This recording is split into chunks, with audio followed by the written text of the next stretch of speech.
मीसम सॉइनिगिन, सोचिए, एक दिन अचानक से एक हुकूमत आपसे आपका सब कुछ छीन ले, आपका नाम, आपकी फैमिली, आपकी पहचान, और फिर आपको इंसान नहीं सिर्फ एक नंबर बना दिया जाए। There is no freedom, no voice, no future, सिर्फ छोटी सी जेल और आप, और ठंडी दीवारें और फर्श और लंबी खामोश रातें जहां वक्त रुक जाता है और खुद से बात करना ही सबसे मुश्किल हो जाता है। No, this can't be happening. I'm all alone in here. दिन गुजरते नहीं हैं, कटते हैं, सांस अंदर जाती है, बाहर आती I wanna go out. है, लेकिन उम्मीद हर दिन थोड़ी सी कम हो जाती है। 27 साल, इमेजिन 27 साल तक वो नंबर इसी कैद में जीता है, और फिर एक दिन जब वो नंबर जेल के दरवाजे से बाहर कदम रखता है तो सिर्फ गेट नहीं खुलते, पूरी दुनिया का सांस रुक जाता है। लोग सिर्फ देखते नहीं हैं, सांस रोक लेते हैं। हर जहन में सिर्फ एक ही सवाल होता है कि इतनी लंबी कैद, इतनी गहरी तन्हाई, इतना दर्द, क्या ये सब उसे बदले की आग देगा, या फिर वो कुछ ऐसा करेगा कि वो हिस्ट्री बदल देगा। उस लम्हे वो सिर्फ एक कैदी नहीं होता, उस इंसान का नाम होता है Nelson Mandela. And a beacon of hope for millions. He began life. लेकिन मंडेला एक दिन में मंडेला नहीं बना।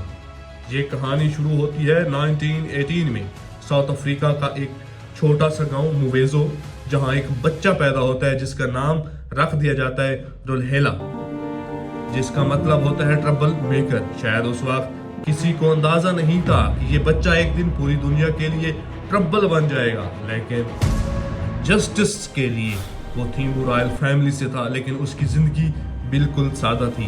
गांव के एक लीडर उसे एक बात कहा करते थे कि लीडर वो होता है जो पहले सुनता है और बाद में बोलता है। मंडेला ने अपनी जिंदगी का हिस्सा बना लिया। जवानी में जब वो फोर्ट हेयर यूनिवर्सिटी पहुंचा तो सिर्फ ये एजुकेशन नहीं थी, ये एक एक्सपोजर था। पहली दफा था सिस्टम का असली चेहरा देखा मंडेला ने। Mandela and other systems का इसके साथ inferior behavior. ब्लैक स्टूडेंट के लिए रूल्स अलग थे, रिस्पेक्ट कम थी, अपॉर्चुनिटीज, जॉब कम थी। मंडेला ने खामोशी अख्तियार नहीं की, उसने प्रोटेस्ट किया, क्वेश्चन पूछे, और सिस्टम ने उसे तुरंत जवाब दिया, यू आर एक्सपेल्ड।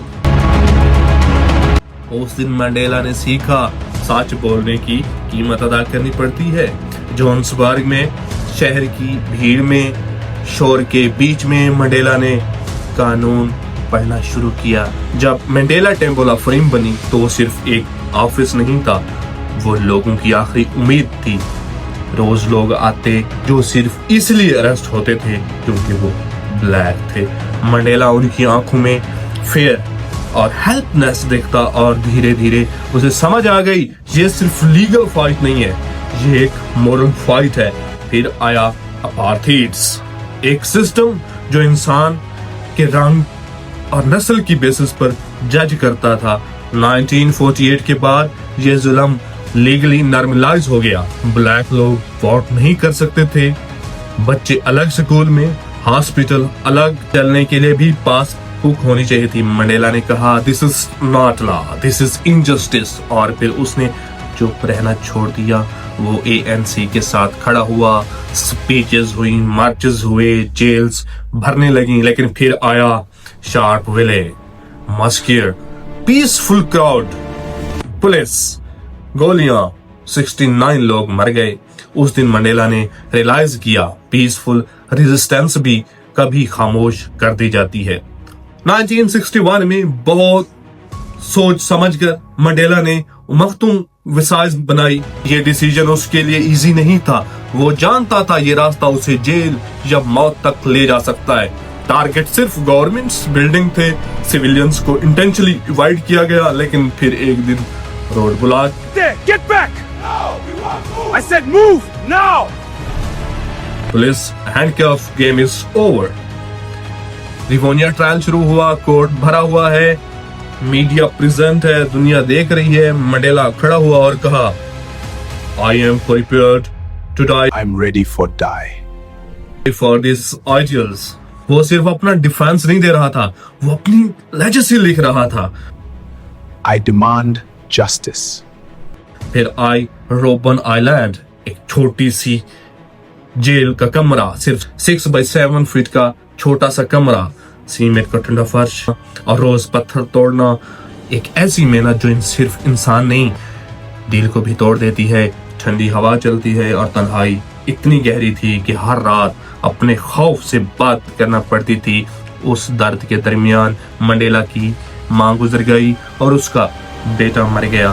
फिर सबसे दर्दनाक बात यह है कि मंडेला ने अपने मां और बेटे की जनाजे पर जाने की इजाजत न मिली।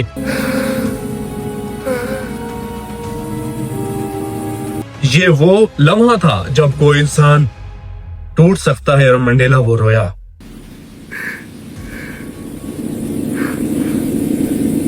लेकिन सिर्फ एक रात। फिर उसने अपने से वादा किया, अगर मैं नफरत में जी गया तो मैं जेल से कभी बाहर नहीं आऊंगा। वो रात उसकी जिंदगी का टर्निंग पॉइंट थी, जहां से उसकी असली जंग शुरू हुई। जेल के अंदर उसने गार्ड को दुश्मन समझना छोड़ दिया, उनकी जबान सीखी, उनके माइंडसेट को समझा, रिस्पेक्ट के साथ बात की, secretly university Robben island start की। नॉलेज उनका रेजिस्टेंस बन गया। मंडेला मानता था, it blind you, knowledge frees you. वक्त गुजर रहा था और बाहर दुनिया तेजी से बदल रही थी, रेस्ट्रिक्शन लग रहे थे, इकोनॉमी गिर रही थी, प्रेशर बढ़ रहा था। फिर आया 1990, वो दिन जब जेल का दरवाजा खुला। मंडेला 27 साल बाद, कैन यू इमेजिन, 27 साल बाद आजादी की पहली सांस ले रहा था मंडेला। लोग गुस्से में थे, बदले के लिए तैयार थे, हवा में सिर्फ एंगर था। लेकिन मंडेला ने कहा, we must heal this Nations.